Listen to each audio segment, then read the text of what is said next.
perkalian bilangan bulat. Positif dikali positif sama dengan positif. Positif dikali negatif sama dengan negatif. Negatif dikali positif sama dengan negatif. Negatif dikali negatif sama dengan positif. Jika kita lihat, apabila tanda yang sama dikalikan, maka hasilnya menjadi positif. Positif dikali positif positif, negatif dikali negatif juga hasilnya positif. Sedangkan apabila tanda yang berbeda dikalikan, maka hasilnya adalah negatif. Positif kali negatif negatif, negatif kali positif juga negatif. Oke, sekarang kita masuk ke contoh. 3 dikali 4. 3 positif, 4 positif, maka hasilnya adalah positif 12. Lalu kemudian negatif 2 dikali 3 sama dengan negatif 6. Negatif dikali positif sama dengan hasilnya negatif. Kemudian yang ketiga, positif 5 dikali negatif 2 sama dengan positif dikali negatif hasilnya negatif. Berarti hasilnya adalah negatif 10.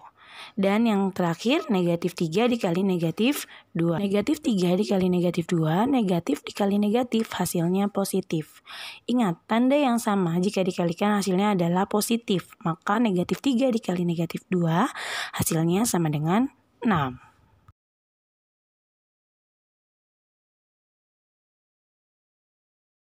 Untuk rumus pembagian sama dengan rumus perkalian, apabila tanda yang dibagi adalah sama, maka hasilnya adalah positif. Tapi apabila tanda yang dibagi hasilnya berbeda tandanya, maka hasilnya adalah negatif. Positif bagi positif positif, positif bagi negatif negatif, negatif bagi positif negatif, negatif bagi negatif positif. Sebagai contoh, negatif 14 dibagi 7 sama dengan negatif 2. Kenapa? Karena negatif dibagi positif hasilnya negatif. Negatif 9 dibagi negatif 3 sama dengan 3. Kenapa? Karena negatif dibagi negatif hasilnya positif. 28 dibagi negatif 4 sama dengan negatif 7. Kenapa? Karena positif dibagi negatif hasilnya negatif. Jadi yang berubah menjadi positif hanya jika tandanya sama. Jika terdapat operasi campuran antara perkalian, pembagian, pengurangan, dan penjumlahan, maka yang harus kalian lakukan terlebih dahulu adalah melakukan perkalian dan pembagian sebelum melakukan penjumlahan dan pengurangan. Sebagai contoh, bisa kalian lihat pada layar. Contoh A, perkalian dilakukan terlebih dahulu sebelum kalian menjumlahkan.